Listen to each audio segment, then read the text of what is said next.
Good morning, I'm Sarah. Sapsanamma. Let's begin with the headlines of the hour. Lack of leadership in key agricultural agencies for nearly a year worsens farmers' problems. Farmers' payments disrupted, market management and research on the back burner. Corruption watchdog CIA's investigation reveals former MD of Nepal Telecom Sunil Podil demanding for bribes for IT centers procurement. Podil is already serving prison term for corruption. US President Donald Trump announced new 25% tariffs on all steel and aluminium imports into the US in another major escalation of his trade policy overhaul. And Rohit Sharma silences doubters with 32nd ODI century as India seals series against England with a match to spare.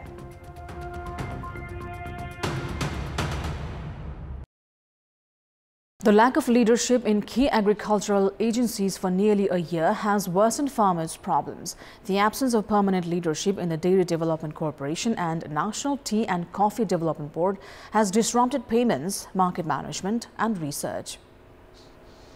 The National Tea and Coffee Development Board has remained without leadership since the Nepali year of 2080 Fagun, leaving farmers and businesses frustrated. They argue that temporary officials appointed by the government have failed to address their concerns. Tea exporters are worried about new Indian regulations requiring imports through the Indian auction market, the involvement of a mandatory agent, and testing in designated Indian laboratories. 4 days ago, industry representatives raised the issue with the Ministry of Agriculture and the Prime Minister, emphasizing that the absence of leadership on the board has hindered efforts to resolve the problem.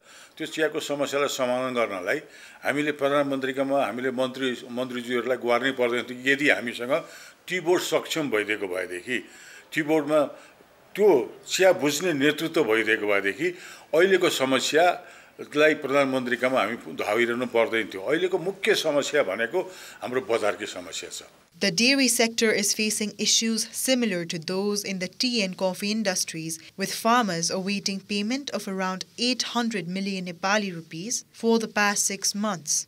The Dairy Development Corporation has been operating since the Nepali of Chaitra with temporary leadership, either a joint secretary or an acting assistant.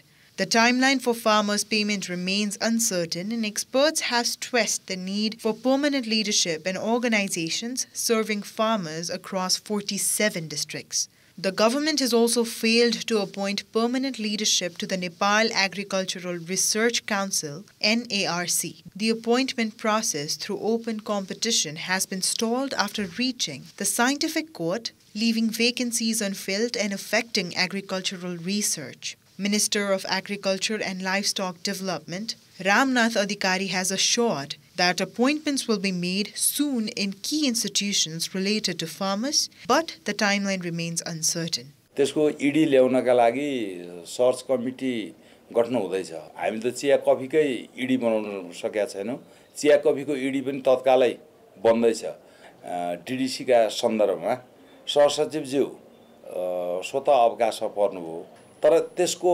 पदपूर्ति गर्ने काम हामी चाँडो भन्दा चाँडो गर्छौं The previous government initiated the process to select leadership like Dairy Development Corporation and the National Tea and Coffee Development Board. However, the government has neither cancelled the process nor advanced it, leaving farmers' issues unresolved due to the lack of permanent leadership. And in this context, in our Public Voice segment, we've asked in several provinces how concerned are all three tiers of the government in addressing issues of farmers. Let's take a look at what they had to say.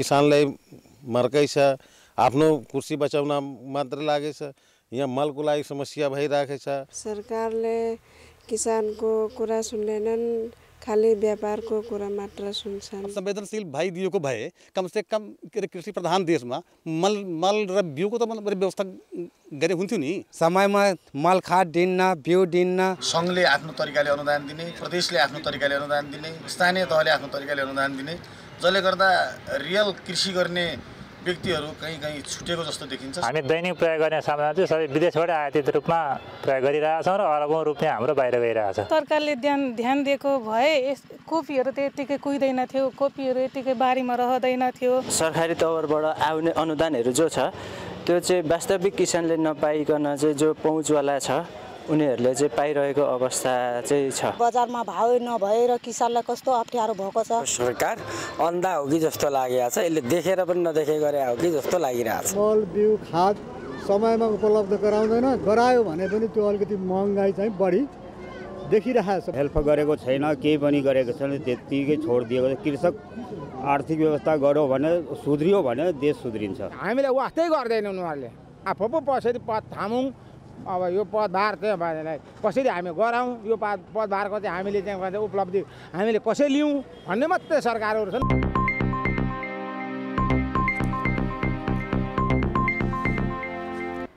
Former Nepal Telecom Managing Director Sunil Paudel, who is serving jail sentence for corruption in the procurement of National Payment Gateway System, continues to be allegedly involved in additional corruption cases. On Friday, the Commission for the Investigation of Abusive Authority, CIAA, filed the third case against Sunil Paudel. Based on the authority sources, Sunil Paudel has allegedly directed Indian agent Deepak Anand to provide tampered quotations for procurement of 9 different items. This is based on a WhatsApp conversation which further reveals that Paudel was to receive $275,000 in commission for procurements to be made by the National Information Technology Center. He was also to receive another $100,000 from the eventual contractor company. Based on the same conversation, on April 5, 2018, Sunil Paudel has expressed reservations on the former amount, ultimately asking it to revise to $400,000. Later, the two sides reportedly reached an agreement at $375,000.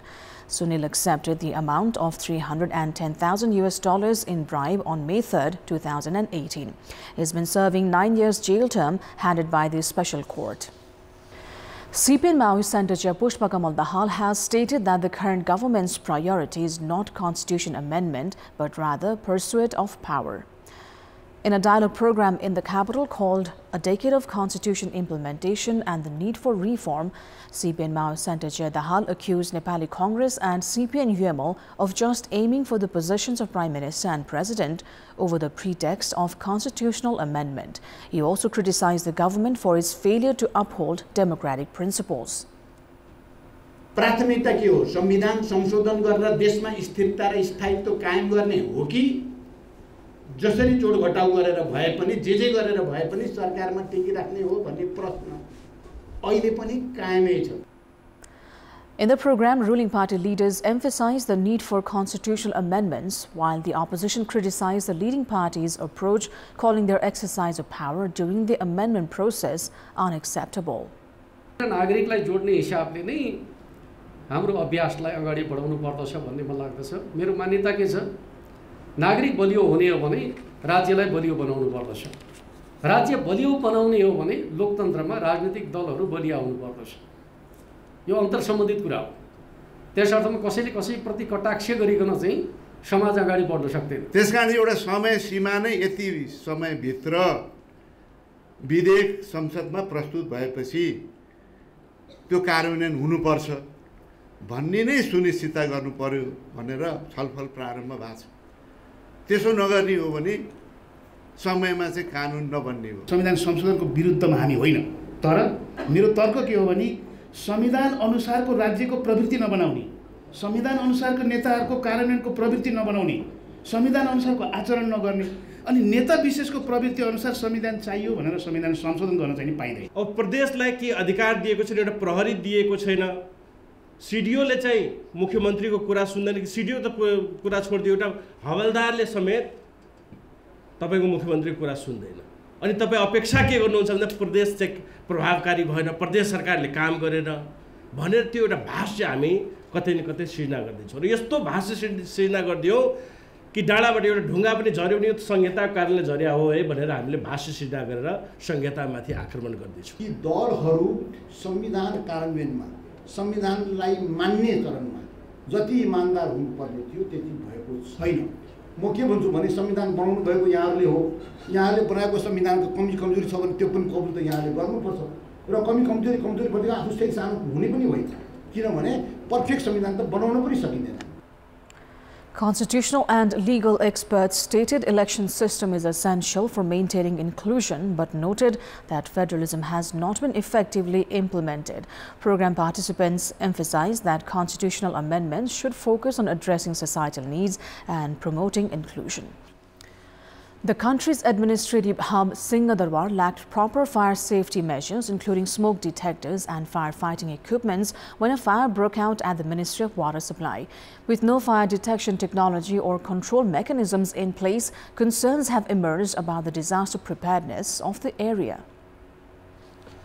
Fire extinguishers are seen hanging on the walls of every building in Singadarbar, but there is no check on whether they are functional or if their expiration dates have passed. This lack of oversight leaves the area vulnerable to fire risks. While some newer buildings, including the Prime Minister's office and Home Ministry, have fire alarms and smoke detectors, other buildings lack such safety measures. Given its status as the country's main administrative center, proper disaster preparedness is crucial, but the current readiness is nearly non-existent. A siren system that detects smokes and alerts immediately could prevent delays in fire detection, as seen with the recent fire incident at the Ministry of Water Supply, which went unnoticed until morning. Such systems are common in private homes and hotels and could allow security personnel to respond quickly. Currently, there are 2 fire extinguishers at the Singadarbar entrance, but they provide no effective protection due to their expiration.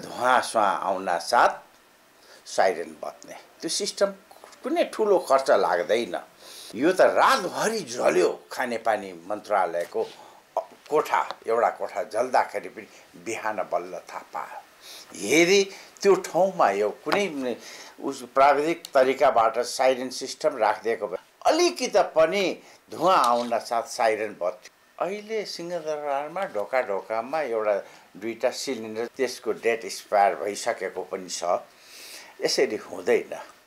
The Federal Secretariat Construction and Management Office is unaware of the disaster management infrastructure within Singadarbar, including the status of fire extinguishers and electrical wiring. The fire brigade is stationed at the local level and Singadarbar does not have a fire engine. The office also lacks information on available disaster response resources.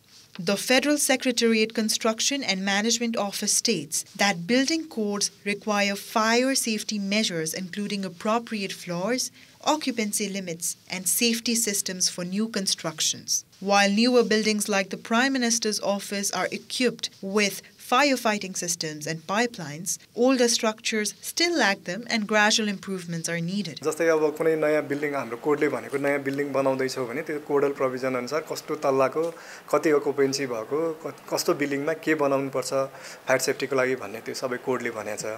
त्यसमा अब दमकल भनेको चाहिँ local बडीले छुट्टै अब कहीँ पर्यो भने लगाएर त्यो पोर्टेबल टाइपको भेहिकल भयो हैन। तर हामीले अघि मैले गृह मन्त्रालयमा जुन त्यो फायर फाइटिङको सिस्टम भने पाइपलाइनको सिस्टमहरु तिनीहरु चाहिँ राख्नु पर्ने थियो। जस्तै अब नयाँ बनेको नयाँ रेट्रोफिट भएको हाम्रो पीएम निवास पीएम को कार्यालय छ नि सिंहदरबारको मेन बिल्डिङ त्यसमा पनि त्यो सबै सिस्टमहरु राखिएको छ जस्तो लाग्छ। अहिले पुनर्निर्माण गर्दाखेरि गृह मन्त्रालयकोमा हामीले राखेका छौं हैन। अब पुराना बिल्डिङहरुमा चाहिँ त्यो सबै छ जस्तो चाहिँ मलाई लाग्दैन। अब क्रमिक रूपमा हामीले चाहिँ सुधार गर्दै जानुपर्ने चाहिँ। The recent fire at the Ministry of Water Supply within Singadarbar highlights the significant disaster risk in the area. The incident revealed the weakness of the system. Authorities have been shifting responsibility, raising concerns about who will take accountability if a major disaster occurs in the future. It is time now for our segment Public Pulse, where you text us with your opinion. Here's today's question. What's your take on JSP Nepal Chair Upendra Yadav spurning the idea of negotiation with the ruling parties in exchange for support to government ordinances? Your options are A, unable to reach a deal, B, excuse to divert the topic, and C, appropriate expression.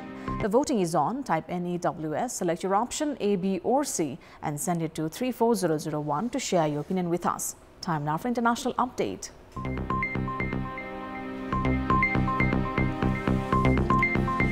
U.S. President Donald Trump has said he will announce new 25% tariffs on all steel and aluminum imports into the U.S., which would come on top of existing metal duties in another major escalation of his trade policy overhaul.